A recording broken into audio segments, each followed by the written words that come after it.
Good morning, everyone. Welcome to Creative Mornings, Virginia Beach. This is Jeff. We're so glad you're here. This month's global theme is punk, chosen by I'm just an intro, don't worry. You're going to say the rest. I know, Kate, our fearless leader, Kate, is not here, and we're all like, ah! Actually, it's the first Creative Morning we've done without her. God. All right, back to this. Chosen by our friends at Creative Mornings Bologna. Did I say that right? Okay. With artwork by Christina Portolano. A huge thank you to our sponsors and supporters, the Vibe Creative District, the Virginia Commission for the Arts, NEA Arts, the Virginia Beach Arts and Humanities Commission, Brand Fuel, the Garage VB, and Adobe.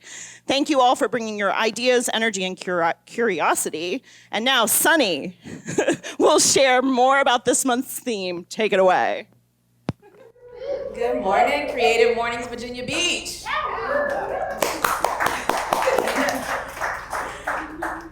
The description for this month's theme is written in the style of lyrics to a punk rock song.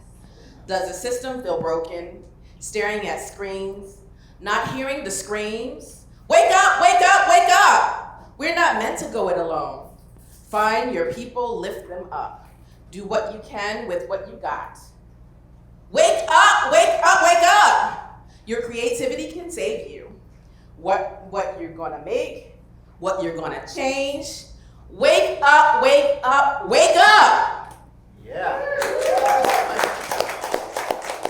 Special thanks to the Global Creative Morning sponsor, Adobe, and local sponsor for the Virginia Beach and Arts and Humanities Commission.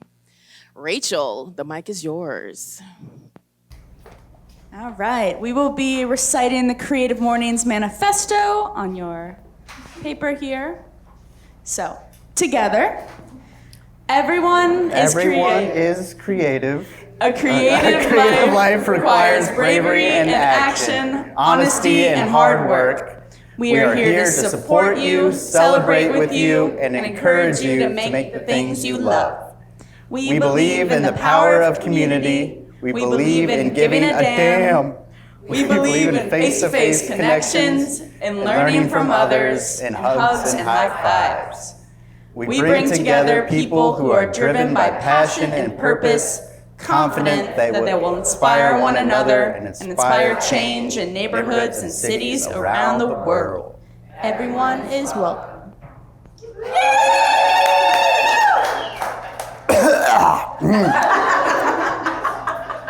Good morning. My name is Jeff Tarkenton from Virginia Beach, Virginia.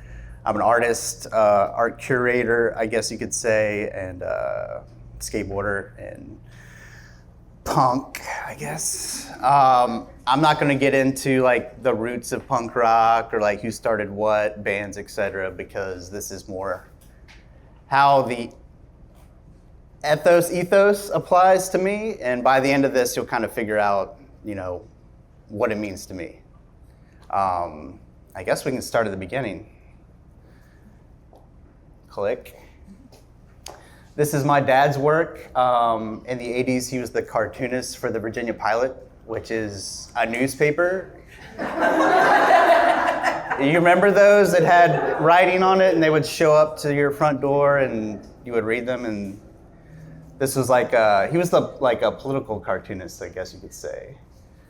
So he would like make fun of what was going on in our region and whatnot. And this was something that was a big issue back in the day, skateboarding on the boardwalk. I guess you can do anything on the boardwalk now. They're driving around mopeds and shit, so. But yeah, this is, I grew up, reading Mad Magazine, watching Bob Ross, drawing cartoons. And this is where I get my style from, basically. Yeah, and when I was around 9 years old, he died. I'm not going to get into the details of that, but I'm just going to say, unchecked grief will snowball into anger. And I was a very angry young child, 9, 10 years old. And at that point, like how therapy is very it's cool to say you're in therapy now. Like, oh, you're in therapy. Oh, good job, you're working on yourself. Back then, you don't tell the kids at school you're in therapy. They're like, freak! So what do you do with all that? I couldn't get into like organized sports because that wasn't me. I needed something solitary. So I got into surfing and skateboarding, and around that time, all the skate and surf videos had like really good soundtracks. Like punk rock was the main thing where I was like, oh wow, this is really fucking neat. And you would steal a CD from like your friend's older brother or something like that. So that's how I got into punk rock, was through skateboarding and surfing. And couldn't always surf living in Kempsville, so skateboarding was more my thing. So I started going to shows, started being able to like, found an outlet for, you know, my anger and sadness and what have you. So that's how I got into punk. Oh, hey Tony. Skateboarding, this was like my favorite outlet just because you could just do whatever the fuck you wanted. There's no rules attached to it. It's just, you know, you can get as aggressive as you want with it. This is when I was 19. I got a house in Red Wing, and me and this guy built a mini ramp in my living room. Well, more like he built it, but I was just around. And I do not condone stealing.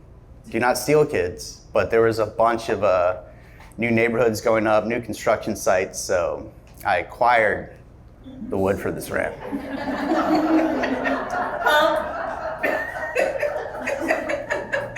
This coping right here is, I don't know if you ever see those random yellow maypoles in the middle of a schoolyard. That's what that is. You shave the yellow paint off and it's really good shit. That was a good time in my life. I don't think I was mentally well, but it was a really fun time. We fucked that place up. Like there were holes in the ceiling. I remember, God, way too many memories. I only have like 2 or 3 photos of this place, which is actually really good that cell phones weren't around back then because I would be in a lot of trouble these days. I remember skating handcuffed and flying face first into this thing in the back. And my hands wanted to leave the handcuffs so bad that I broke the handcuffs, but not before my face went through the window. Lots of good times there. Yeah, we would, there was like, not much of the skate scene was around, but you know, like all the parks were gone. They bulldozed Mount Trashmore, there was no ramps. Like we would skate my friend Kyle's backyard, and then this was like where everyone would meet up at night and party and do very bad things. Yeah, but I want to thank this guy for giving me a hell of a time. Oh. So after I fucked that house up, I spent a lot of money fixing that place up before I left. I had a bunch of friends going to Flagler in St. Augustine, you know, at college down there. Like 5 or 6 friends all at once. So I was like, you know what? I'm gonna get rid of this house and I'm just gonna go down to Florida. Like, fuck it, why not? So I was about 21 when I ended up in Florida. And this house right here is, well, it's not there anymore, but it was an abandoned house in the middle of the woods off the interstate. And it happened to have a skatable pool in the backyard. So we would go there and, you know, fuck up the house and spray paint. And this is my friend Alex Brownlee. I don't know if you know him. You know him. But yeah, we would have a good old time. I actually had my 22nd birthday party here. Yeah, so we painted this entire pool. I don't know, it was like Peter Pan and the Lost Boys type shit, you know. Good times. This is my 22nd birthday party. It rained, so we couldn't skate, so we just destroyed the house instead. There's my 87 Chevy Nova, which I drove to Florida in with just my skateboard and a bunch of clothes.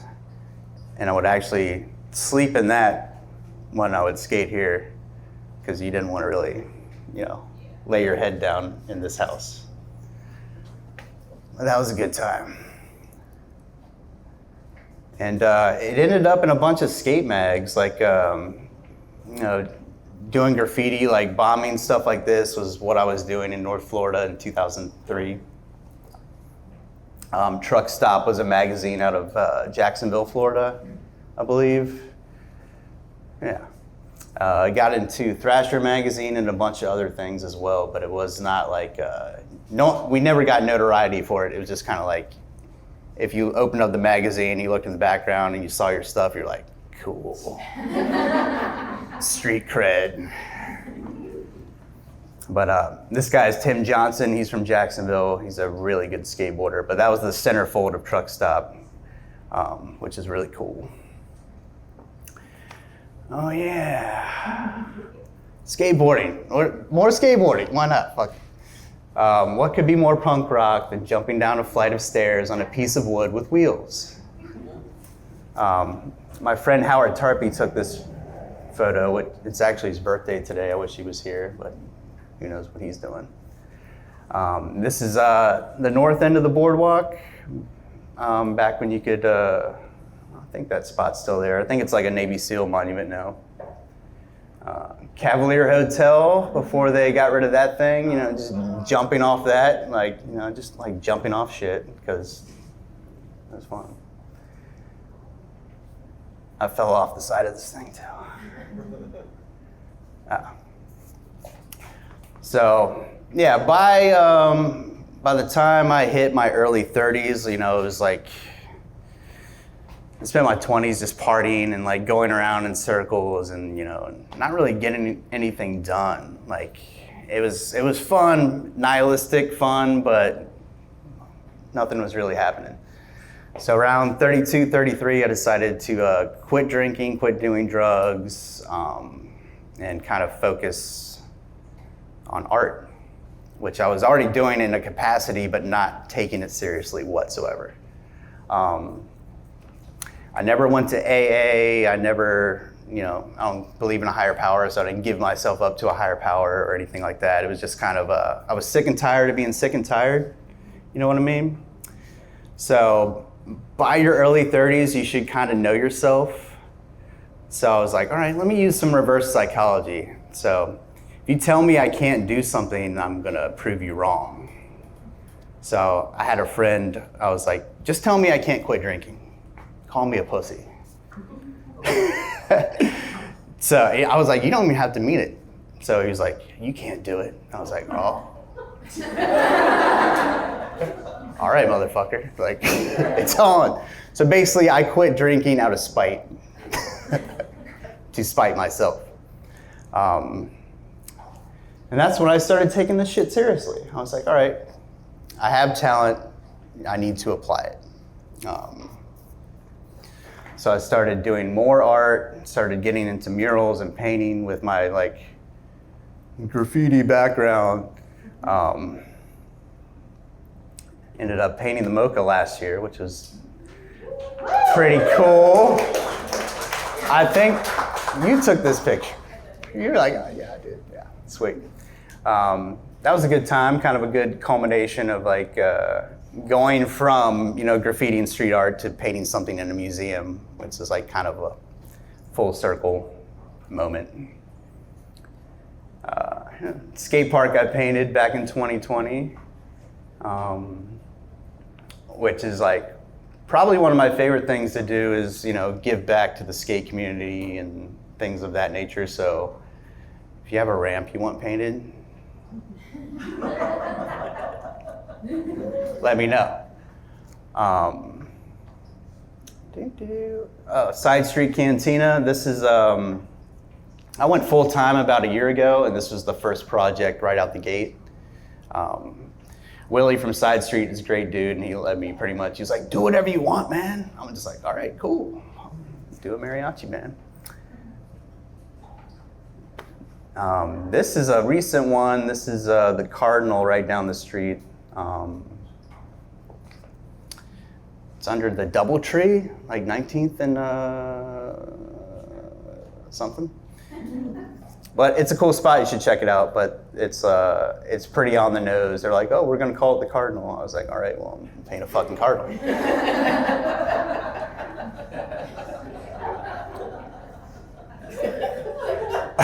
Art is fun. All right, this is I think what most of you might know me for is putting on this show. I've been doing it for about 10 years. It's kind of like, I hate the word pop-up, but it's literally a pop-up art show that happens at like different locations. Originally it started as like a block party. Like I would book a band upstairs at Back Bay, have an opening at Zeke's, have something going on at Pizza Chapel, something else going on around here. So it was like it was a thing. So Artist Block is kind of like, it's a play on words because it was a block party and it's like, oh, Artist Block, fuck. So if you want, go follow it on Instagram. Learn more about it. There's videos and all sorts of shit on there. But yeah, it's fun. Like I don't want to ever use the word market or vendor or anything of that nature. It's more of a carnival type thing, and I'm the ringmaster, if that makes sense. Like I'm microdosing a circus. It's like you get in, you pop up, put your shit, sell your shit, get the fuck out, on to the next town. So that's what I consider it, is kind of like a mini carnival. Sideshow, but good times. I know a couple of you in here have, been a part of it, so I appreciate that. Oh yeah, filmmaking.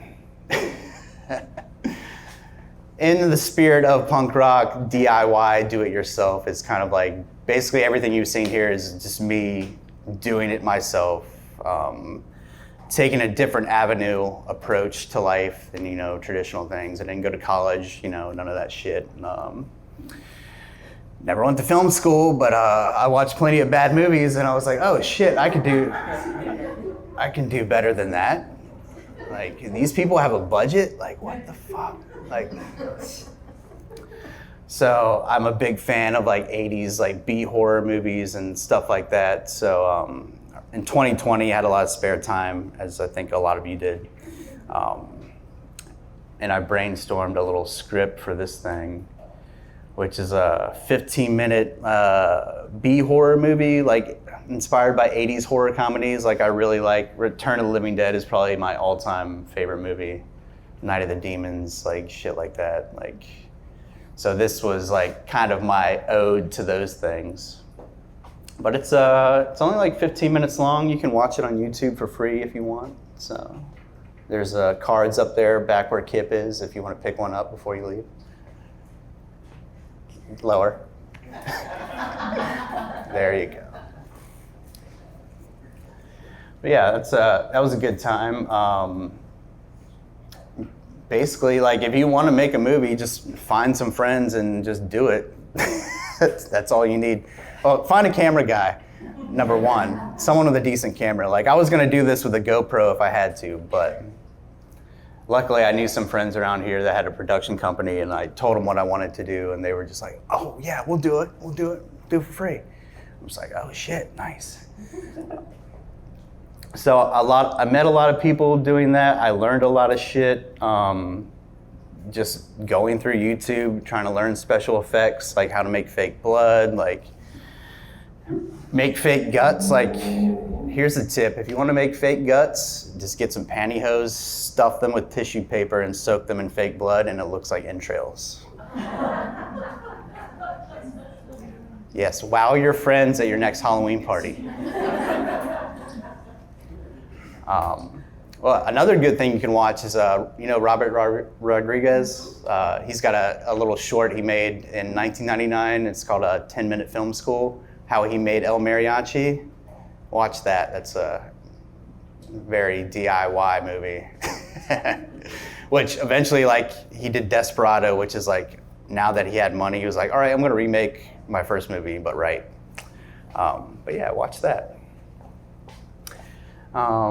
Yeah, so basically, yeah, punk has inspired my entire life, as far as just like the music, the subculture, like the attitude, DIY style ethos. So it's definitely pervasive, like in the background of my thoughts constantly. So I still go to shows. I'm in my 40s. And go to punk and hardcore shows and all sorts of shit. So I guess I'm gonna do this till I die. Should we take questions now? What time is it? Thank you. Really appreciate it, Jeff. We've got time for maybe 4 or 5 questions. We'll pass this around in just a bit. I will start with a question. Believe it or not, I saw the Ramones probably 15 times as a kid. Saw the Clash in '82 at William & Mary Hall. They were my punk rock heroes. I'm curious who yours were and why.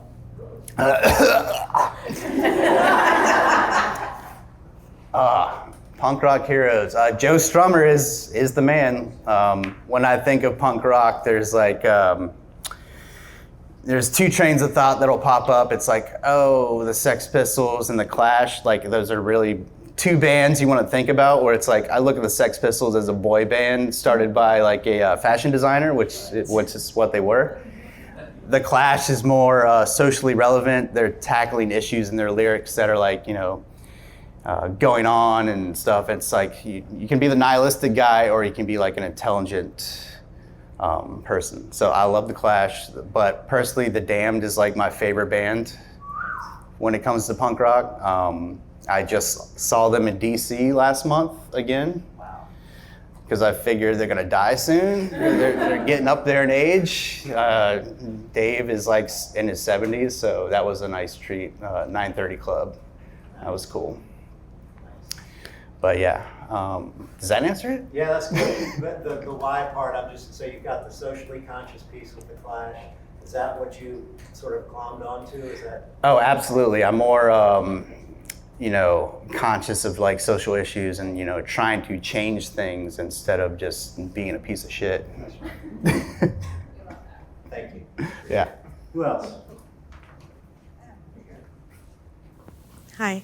So you mentioned at 33 you stopped doing drugs and drinking. So other than polishing yourself and polishing your craft that you were already kind of doing what you were doing already, what sort of professional steps did you take after you polished yourself up to start being taken more seriously? And did you have to go out and hunt for the work? Did it come to you? Did you send email? Like, what sort of professional steps in your career did you take to take the old you and turn yourself into a better polished version of you?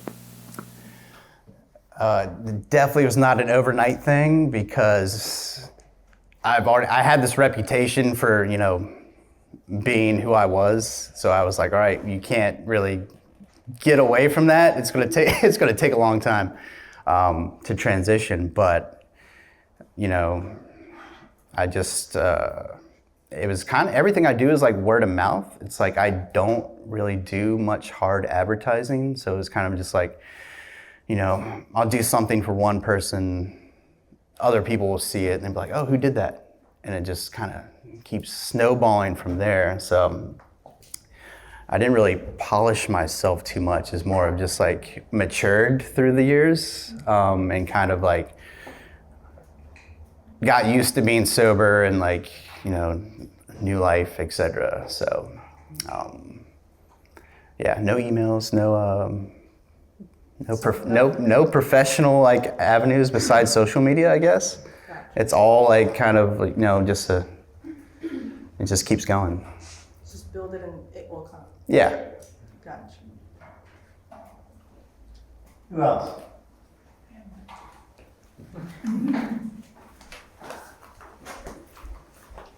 The way you mentioned with music, there's sort of the nihilist versus the message bearers, and there was a pretty clear dichotomy. I'm just curious for you personally, did you feel like you were part of that fight to give space to skateboarders? Because it was pretty intense at the time. I mean, teenagers are getting in trouble for skateboarding at the municipal center and stuff.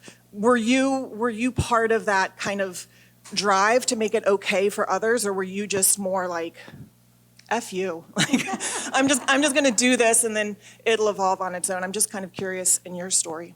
It was kind of both. It was kind of just like, fuck you, but at the same time, I have to do something about this. So it's like, I'll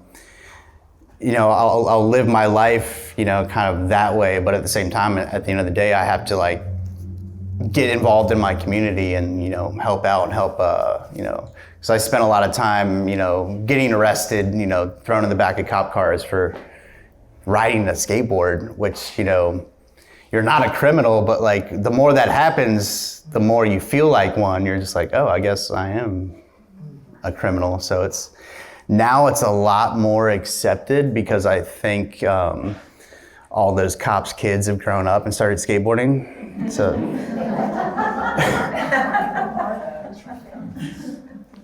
But yeah, I do everything I can to help out the skateboarding community. There's a lot of tomorrow is Go Skate Day, and there's a lot of different stuff going on throughout the 757. There's actually a skate on the boardwalk that culminates at I can't remember that guy's space on Laskin Road, where they're going to have a talk with a bunch of figures from the 757 about this exact issue. So I would definitely go out to that if you can. Kate probably has more information on that. What's the most punk thing about Virginia Beach? That's interesting. I don't know why the first thing that came to mind was no one here gives a shit about anyone else. Like, not like.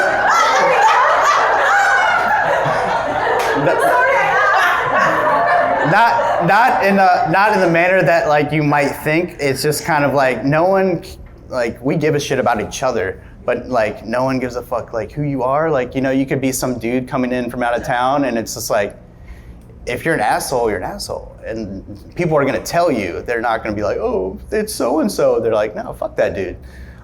So that's kind of what I like about this region, is like no one will take shit. That's more what I meant, not like, oh, you all, fuck y'all. Like, so there's definitely an attitude to this region. So I've seen it firsthand, where like like a band will come to town and just get their ass kicked for being fucking dickheads. Same with skateboarding and surfing. It's like it's not where you're from, it's where you're at, and I don't know, just be like a decent human being and people will respect you. You don't have to be like a rock star and stuff. So that's kind of what I meant. I know everyone laughed at first, so. Like, fuck y'all. I know you started doing this more full-time about a year ago. What did that feel like? Because I know you quit your job. What was like your thought process, and how confident were you in your abilities and your like social network and all that? It was a fantastic feeling. Definitely something that was a long time coming. I was definitely unhappy where I was at. Kind of, I was like, well, if I don't quit this year, then I'm just gonna be here for another year, and it's gonna keep going. But a little bit scary, because you're leaving that nice paycheck behind, and you're diving into like, I don't know what's gonna happen. So it was scary, but at the same time, like very liberating and very exciting to do that. It was just kind of like, all right, well, this is what I'm doing now. If like you want to eat tomorrow, you better get out there and promote yourself and get to work. but I love it. I wouldn't go back for anything in the world. It's been an amazing journey, even though like I've been doing it all my life, but now it is literally my life right now, and I get to do like cool shit like this. So yeah, I love it.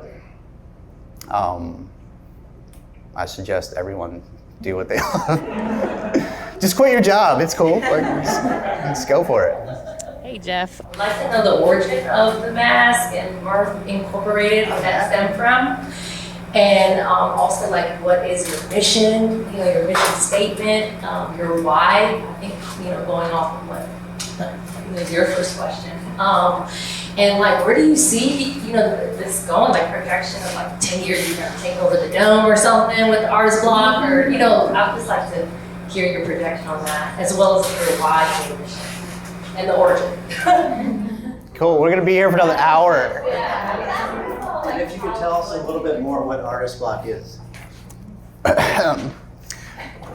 Oh, so this is kind of, I guess you could call it my company. I have an LLC, whatever. But the origins of this is, mirth means joy.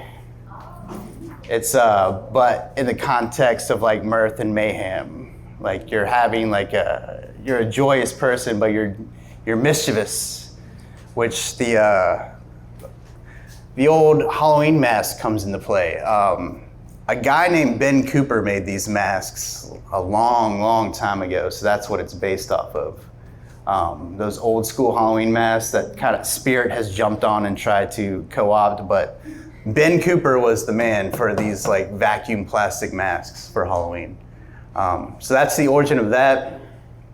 Mirth, I want to say like if you ever watch the Addams Family movies, his New Year's toast, here's to mirth, murder, stuff like that. That's kind of what I'm thinking of that. Not actual murder, but yeah, that's the quote from the movie. So yeah, it's like mirth and mayhem, and it's incorporated, but with a K. I do not tattoo. Every time someone sees that like on my shirt, they're like, "Oh, you're a tattoo artist?" I was like, "No. It's just a play on words or letters." What else was it? Where do I see this going? Mission statement is it's mostly like I started curating like coffee shops and galleries like probably 10 years prior to doing Artist Block. So that's how I developed like the Rolodex of artists that I know. It's kind of like, all right, well, I know like everyone in the 757 now, so I need to step it up and kind of like involve more people and do bigger shows and stuff. So it just kind of escalates to where like, last summer I did it at the Mocha, which was like a really fun experience and kind of like a culmination of all that work through the years. That was a really fun show, but the end goal, that's a tough one. It's just like, I just do it because it needs to be done type of thing. And we're getting to a point now where a lot of other people are doing shows and stuff like that, so I don't have to work as hard. But like, like a decade ago, there wasn't too much going on. There's stuff in the Norfolk Arts District, the Vibe here, everything was starting out. But now there's a lot more going on, so I don't have to do as much footwork. But for 10 years, it was like boom, boom, boom, boom, boom, boom, boom. And then this year is kind of like, all right, I'm gonna step back for a little bit. So no, it'll end up where it ends up. Jeff, thank you, sir. Yeah. Really appreciate it. Thanks for having me.